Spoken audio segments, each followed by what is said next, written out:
how you can go back. It just comes down completely because of so much you're thinking about.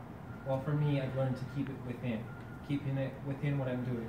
So if I'm at my computer, I have two different things going on. So if I get tired of this, I go to the next thing.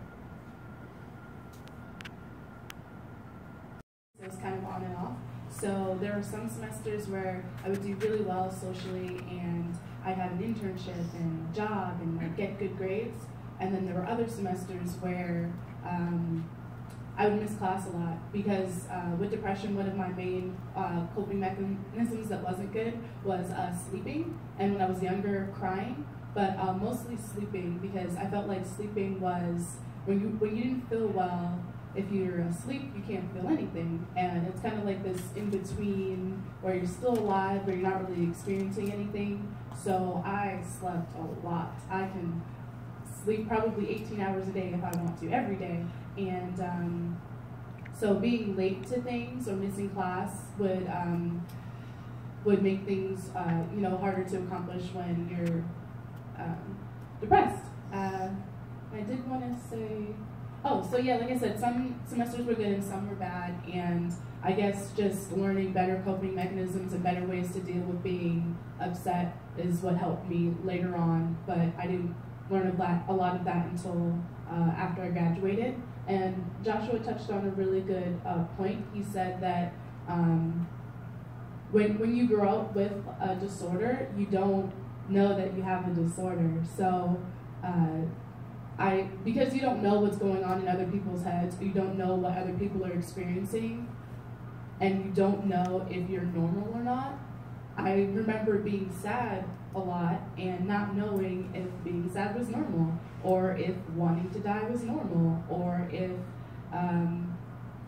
you might think, is anxiety and being worried about things, is that normal? Because it's not talked about in society and because there's no handbook for this kind of thing, you can suffer for a long time and, not know what it is as a child. So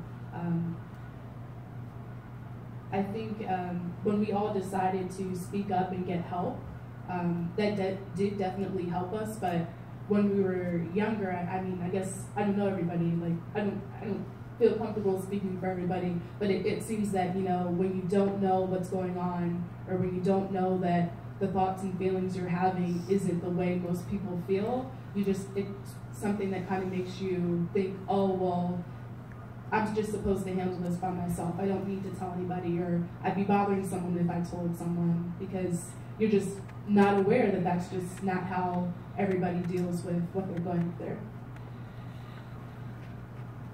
With the disabilities, using them as a challenge or weakness, some people may not know how to deal with it. So in my case, I've had many different case managers, social workers, different people that were there in my life. Those are the ones that came in my life and walked away. They walked away because they didn't know what to do. They passed me on because, okay, again, why is it hard for you? I'm telling you this, why can you not understand? And it's questions I can't answer. It's just, I know now though, that it does need to be explained to me different ways. And if it's not explained, I'm not going to get it. And it seems like I have to learn things on my terms, and if I can't, then so be it. It's my life or the highway. And my personal relationships with any kind of people, I am starting a nonprofit, and it struggles, it's hard. And that's the point I'm trying to make. It's only hard if you make it hard, and it's easy if you make it easy. And I guess I'm trying to find ways to use my disabilities as an advantage, and learning that, okay, this is not who you are, it's part of who you are. There's two different worlds. And so it took me having support people. It took me realizing, okay, these people want to be in my life, but are they open-minded? Are they willing to understand? Are they willing to be patient? Because it seems like I have to have people that have the talents and skills to qualify being patient and being willing to understand and take the time to be open-minded. And if you can't, then it's impossible, because all I want is to be happy, and it seems like I have to go over the hill to do that. Advice for me? To help you with to help me with my teen clients. Oh, okay. One thing that bothered me with seeing a couple of psychologists was that they seemed like they were really from the book. So like, you have this, this, and this, so I need to do this, this, and this. Yeah.